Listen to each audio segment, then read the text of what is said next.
नमस्कार। आकाशवाणी चंडीगढ़ से प्रादेशिक समाचारों के साथ मैं सुकीर्ति। पहले इस बुलेटिन के मुख्य समाचार।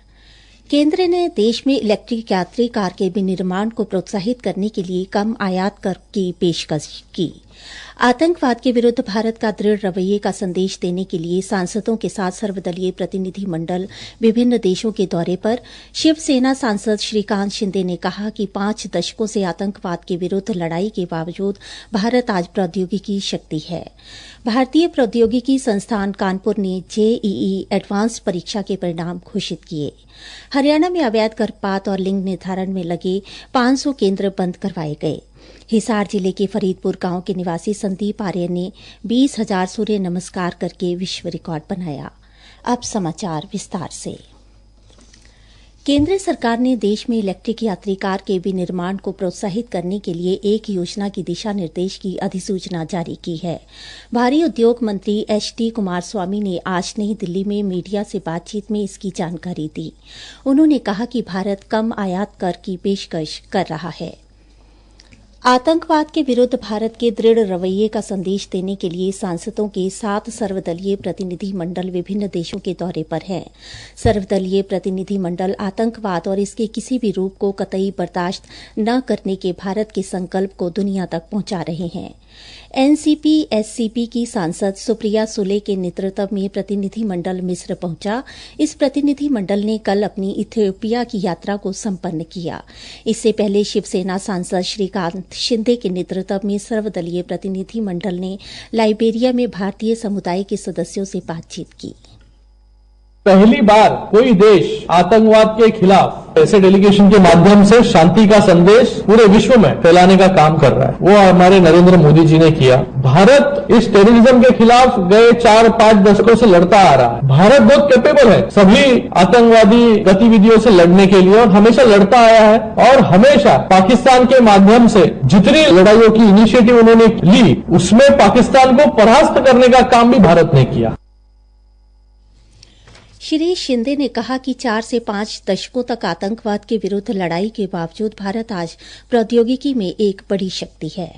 भारत बहुत कैपेबल है। आज हम चौथी बड़ी अर्थव्यवस्था बन चुके हैं। आने वाले समय में तीसरी बड़ी अर्थव्यवस्था बन जाएंगे। टेररिज्म के खिलाफ भी भारत ने इतने सालों तक लड़ाई लड़ी, लेकिन ये लड़ाई सिर्फ भारत और पाकिस्तान के बीच में है या भारत और टेररिज्म के बीच में है। ये लड़ाई पूरे अभी विश्व में धीरे धीरे फैल रही है। तो पूरे विश्व को जागृत करना जरूरी है, पूरे विश्व को सेंसिटाइज करना जरूरी है। इसलिए नरेंद्र मोदी जी ने हमें यहां पर भेजा, इतने दूर भेजा। ऑपरेशन सिंदूर की सफलता के उत्सव के बीच राष्ट्र भारतीय सैनिकों की वीरता को नमन कर रहा है। सशस्त्र बलों के शौर्य की स्मृति में आकाशवाणी समाचार विशेष श्रृंखला का प्रसारण कर रहा है। आज इस कड़ी में हम परमवीर चक्र से सम्मानित कंपनी हवलदार मेजर पीरू सिंह का स्मरण कर रहे हैं, जिन्होंने 1947-48 के भारत पाकिस्तान युद्ध में सर्वोच्च बलिदान दिया था। 1918 में राजस्थान में जन्मे कंपनी हवलदार मेजर पीरू सिंह 1936 में 6 राजपुताना राइफल्स में भर्ती हुए। जुलाई 1948 में जम्मू कश्मीर के टिथवाल सेक्टर में एक सैन्य अभियान के दौरान उनकी कंपनी को दुश्मन द्वारा मजबूत तरीके से सुरक्षित एक पहाड़ी चोटी पर नियंत्रण करने का जिम्मा सौंपा गया। कंपनी हवलदार मेजर पीरू सिंह संकरे रास्ते से आगे बढ़ रहे थे, तभी उनकी टुकड़ी को दुश्मन की भारी गोलाबारी का सामना करना पड़ा, जिससे उनकी टुकड़ी को बड़ा नुकसान पहुंचा। जब उनके अधिकांश साथी या तो शहीद हो चुके थे या घायल हो गए थे, तब कंपनी हवलदार मेजर पीरू सिंह अकेले ही दुश्मनों के खिलाफ डटे रहे। ग्रेनेड के छर्रे लगने से घायल होने के बावजूद उन्होंने अपनी स्टेन गन से दुश्मन की मीडियम मशीन गन टीम को तबाह कर उस मोर्चे पर कब्जा किया। खून से लथपथ हो जाने के बावजूद भी उन्होंने दुश्मन पर लगातार हमला जारी रखा। जब उनकी गोलियां खत्म हो गयी तो उन्होंने ग्रेनेड फेंके और और एक खाई से दूसरी खाई में जाकर दुश्मन सैनिकों को संगीन से मार गिराया। लगातार दुश्मन को मुंह तोड़ जवाब दे रहे कंपनी हवलदार मेजर पीरू सिंह जब दुश्मन की एक अन्य चौकी पर हमला कर रहे थे तभी उनके सिर में गोली लग गई, लेकिन अंतिम क्षणों में भी उन्होंने एक ग्रेनेड दुश्मन की खाई में फेंक दिया। कंपनी हवलदार मेजर पीरू सिंह का ये अद्वितीय साहस और अटूट संकल्प वीरता की एक मिसाल बना और उन्हें मरणोपरांत परमवीर चक्र से सम्मानित किया गया। सकलैन अख्तर, आकाशवाणी समाचार, दिल्ली।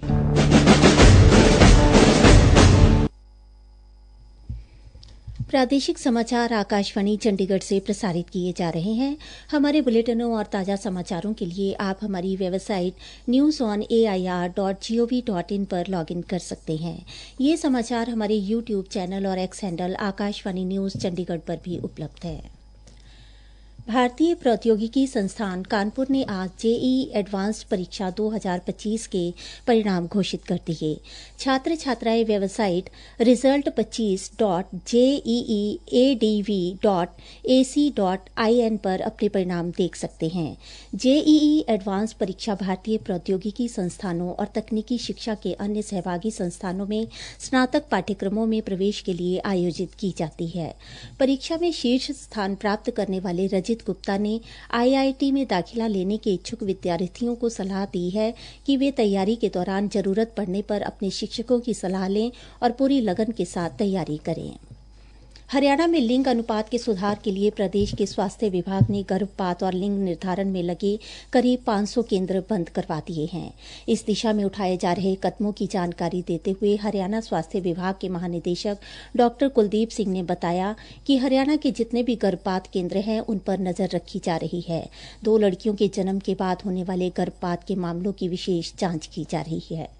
शुरुआत में हरियाणा में 1500 एमटीपी सेंटर रजिस्टर्ड थे, जो हमने 2000 से ऊपर इंस्पेक्शन की, उसके बाद घट के ये सेंटर सिर्फ 1000 रह गए हैं। आज के टाइम पे आप सोच सकते हैं 500 हमने एमटीपी सेंटर, जो वैध एमटीपी सेंटर थे, उनकी रजिस्ट्रेशन कैंसिल कर दी है। उन्होंने बताया कि 2000 में से 500 केंद्रों को बंद कर दिया गया है और अब तक विभाग द्वारा 55 बार छापेमारी की गई है। 55 रेड अब तक हम इस साल कर चुके हैं और 55 रेड में आपको मैं एक रेड कैथल में की थी, उसमें 5807 एमटीपी किट मिली थी, एक जो किसी अवैध मकान में रखी गई थी और उसका हमने आगे फर्दर संज्ञान लिया, उसके खिलाफ भी हमने कार्रवाई की। साथ ही साथ हमने लगभग 18 जो ऑनलाइन किट भेजते थे, 18 ऐसे उनके ऊपर भी हमने कार्रवाई की है। उन्होंने बताया कि प्रत्येक मास राज्य टास्क फोर्स द्वारा हर खंड हर गांव में निरीक्षण किया जाता है। स्वास्थ्य विभाग द्वारा अल्ट्रासाउंड व आईवीएफ सेंटर पर विशेष नजर रखी जा रही है। हरियाणा स्वास्थ्य विभाग के अतिरिक्त मुख्य सचिव सुधीर राजपाल ने कहा है कि कुरुक्षेत्र में 21 जून को होने वाले अंतर्राष्ट्रीय योग महोत्सव पर कई नए कीर्तिमान स्थापित किए जाएंगे। इस महोत्सव में मुख्यमंत्री नायब सिंह सैनी मुख्य अतिथि और योग गुरु स्वामी रामदेव अध्यक्षता करेंगे। हिसार जिला के फरीदपुर गांव के निवासी संदीप आर्य ने गुजरात के मढोरा में लगातार 20,000 बार सूर्य नमस्कार करके विश्व रिकॉर्ड बनाया है। उनका नाम अमेरिका बुक ऑफ और लंदन बुक ऑफ रिकॉर्ड्स में दर्ज हुआ है। संदीप ने बताया कि उन्होंने लगातार 20,000 सूर्य नमस्कार का रिकॉर्ड बनाने में 2,40,000 कसरत की है। वे पिछले 15 सालों में से सूर्य नमस्कार का अभ्यास कर रहे हैं। वे अभी तक 6 विश्व रिकॉर्ड अपने नाम कर चुके हैं। उन्हें प्रदेश के राज्यपाल बंडारू दत्तात्रेय भी सम्मानित कर चुके हैं। उन्होंने बताया कि पहला विश्व रिकॉर्ड लगातार 5,000 सूर्य नमस्कार करने का था। संदीप ने कहा, सूर्य नमस्कार मैं पिछले 15 सालों से कर रहा हूं और अभी तक मैं 6 विश्व रिकॉर्ड बना चुका हूं। हमें योग को अपने जीवन में जोड़ना बहुत ही जरूरी है। शारीरिक और मानसिक रूप से स्वस्थ रहता है, इम्यूनिटी पावर स्ट्रांग रहती है। आज दुनिया के अंदर योग दिवस बनाया जा रहा है और अभी 11वां योग दिवस बनाया जाएगा 21 जून को। तो माननीय प्रधानमंत्री श्री नरेंद्र मोदी जी का इसमें सबसे बड़ा योगदान है। योग को पूरे विश्व पटल पर लेके गए हैं। 200 देशों में आज योग दिवस बनाया जा रहा है। तो माननीय प्रधानमंत्री जी ने योग को घर घर तक पहुंचा दिया है। मुख्य समाचार फिर से।